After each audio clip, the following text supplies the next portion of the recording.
classroom for school to start.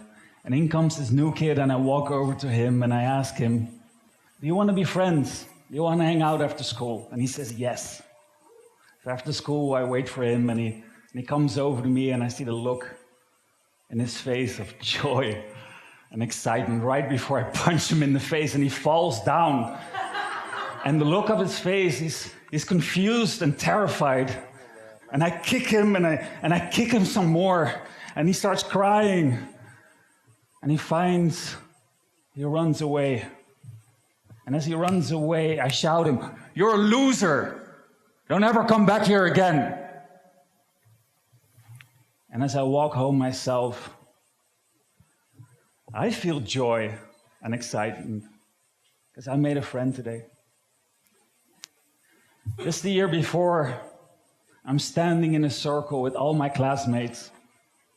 It's a fight club. In the middle are Bas and Frank.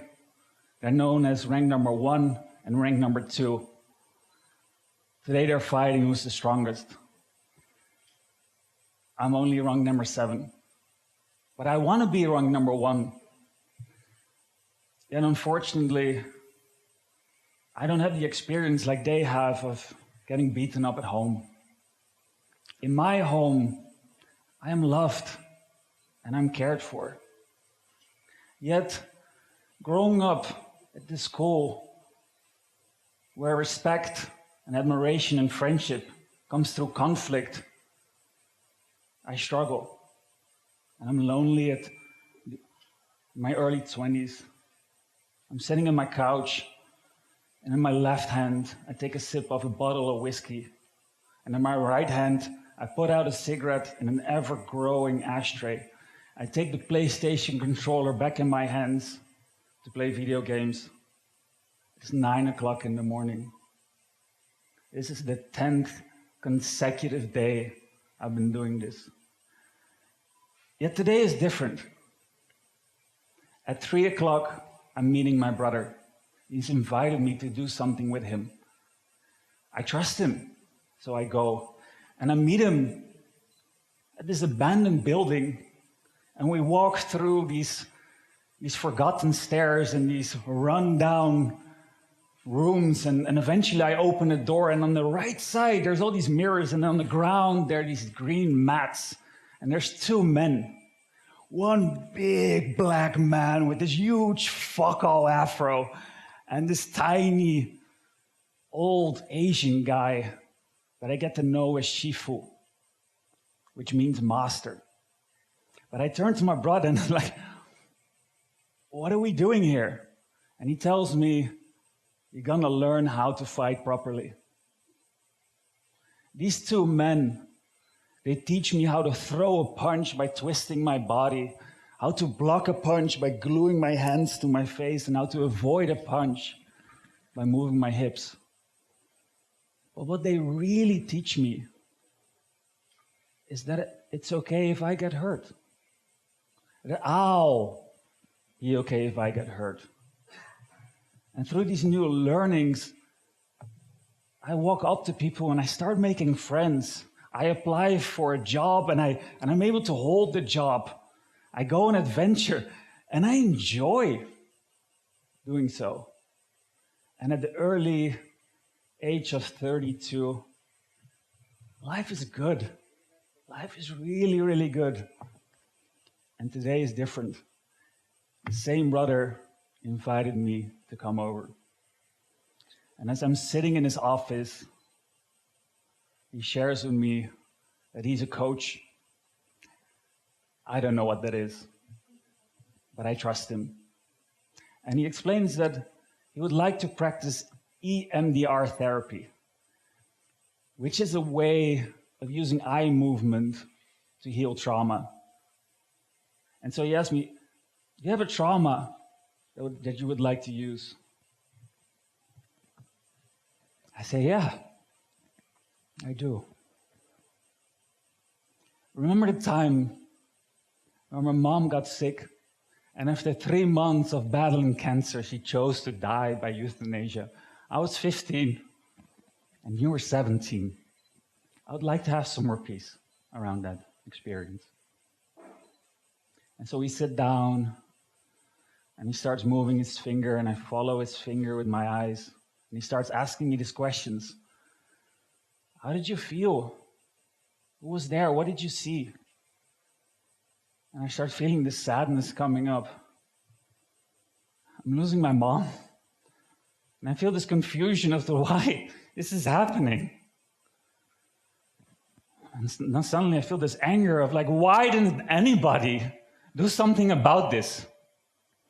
And as my anger starts rising more and more, my lip starts to shiver and my jaw starts clenching and my muscles are tense. And I tell him, stop now or I'll hurt you.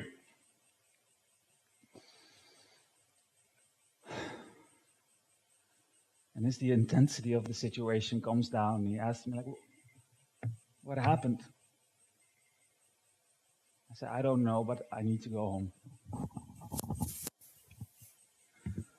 And as I come back home to the safety of my apartment, I sit on my couch and the images starting coming back into my mind and emotions and feelings are coming back into my body.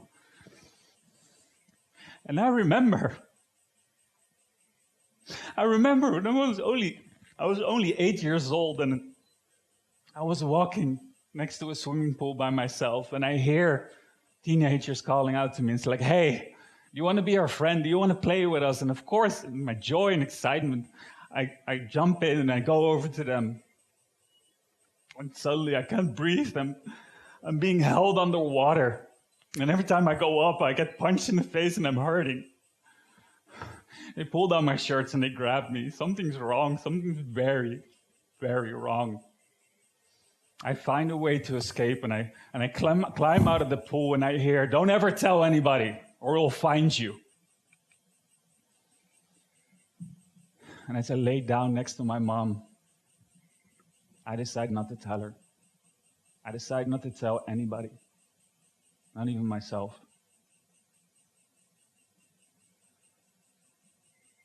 Through this experience with my brother, I decide I need support. I find a therapist, I find a coach, and I find a mentor. And through that journey, I find my own strength. I find that I'm in charge of my own safety, that what happens outside of me, I only can control what's happening inside of me. And this was especially helpful 2 years ago. I woke up in Australia, surrounded by forest fire. Ash was raining down the sky. There was smoke everywhere. But I knew I'm going to be okay. And as we got to the evacuation center and people were dying in the street because they couldn't breathe, and they told me that the evacuation center is full, I knew I'm okay. And then we got to the harbor and we want to go on a boat to go to an island and escape the fire. And the boat crashed and we couldn't get on. I knew I was going to be okay. And when we found a Jeep, and while holding a fire extinguisher, I knew I was going to be okay. And that's a gift that I want to bring to everybody in this world. I'm doing so right now. Today I stand before you on stage. Most of you know me as a warrior coach who gets paid to punch people in the face, who has its own fight club where the #1 rule is that it's okay to hurt somebody else as long as there's safety and there's an agreement.